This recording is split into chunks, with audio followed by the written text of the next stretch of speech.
G'day, it's Dan here, checking in from Sydney, Australia for our next video in this series. We're going to do a little bit more work on saving throws. So we've got a feel for saving throws at the moment, and we've built in some mechanics already for saving throws where you do a saving throw based on your attribute, and just in case there is a situation where there's no attribute, or the GM says just to, or the admin says just to make a saving throw, no modifier bonus, we're going to set the roll stuff up on the saving throw. So first part is that we've got these two boxes here. Actually, let's go check the rules. So saving throws, it's roll the d20, add any modifiers, and sometimes there will be modifiers from class or equipment. Alright, so I think we're going to put a panel down near the modifier box on the tabletop where you can just put miscellaneous modifiers in, and but your class actually gives you a saving throw value. So if we look at the classes,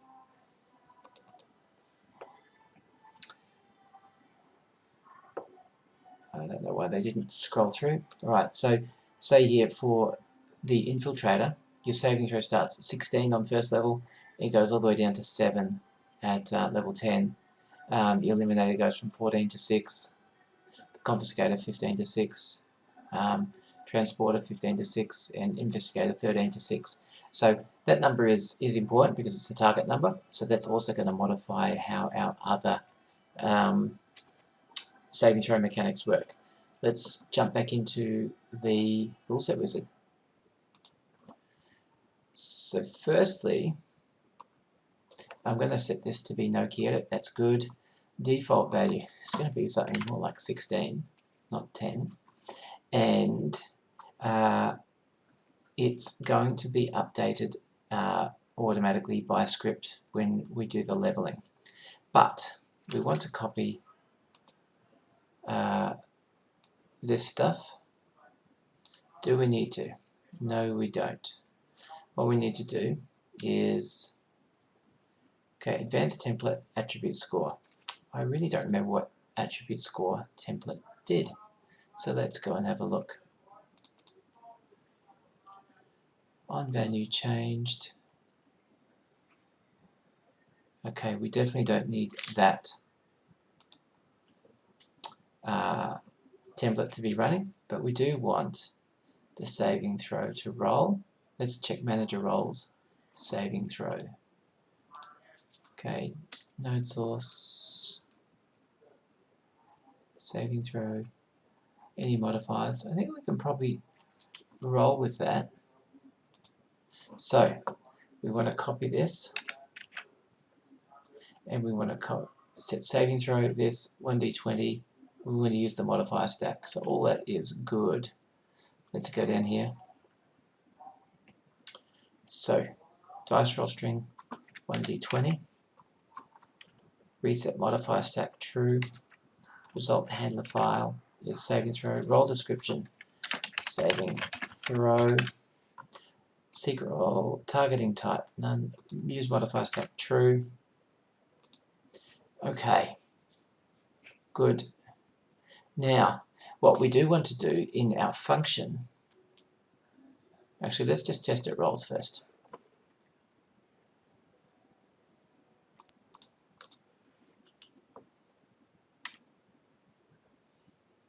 So we'll set up at 16 because that's where it was likely to be as the default. Okay, 11. Okay, this is just measuring against, I'm pretty sure, against a value of 10. So you can get a score above 10 and below 16. 20 is going to be a success. 18 is a success. 12 is a fail. Interesting. I wonder if it is actually checking against our stat here. Let's drop our stat here right down to 5. Roll again. Success. See if we get something in the 6, 7, 8, 9 range where we know it was failing. 6. Success. Alright. So it looks like we might have actually coded that bit already. Let's dive in and double check. that's going to be in our manager roles, saving throw, and saving throw, yeah, okay, we're already doing it. We're already checking against the saving throws. And what we'd better just check is that the modifiers work then. Alright, so say we add a modifier here from Dex, we add one here from Disguise, I don't know, this legal, but we're doing it anyway, so we've added modifiers from 2 different sources. Going to roll on here. 2 is never going to pass no matter what, but our saving throw stuff worked.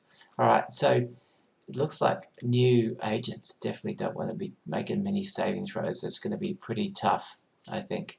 They're going to fail most of these saving throws. So, not being too familiar with this system just yet, I imagine that you're not going to call for saving throws super often. Otherwise, you're going to end up with a lot of busted agents. Alright, so saving throws are super easy, but what we might do is, do we want to add some modifiers here, potentially? Or do we want to, I think we want to add a panel to the right of the dice or to the left of the dice and move the dice over. So I think that we might look at doing that next. Alright, thanks guys. I'll see you all again soon.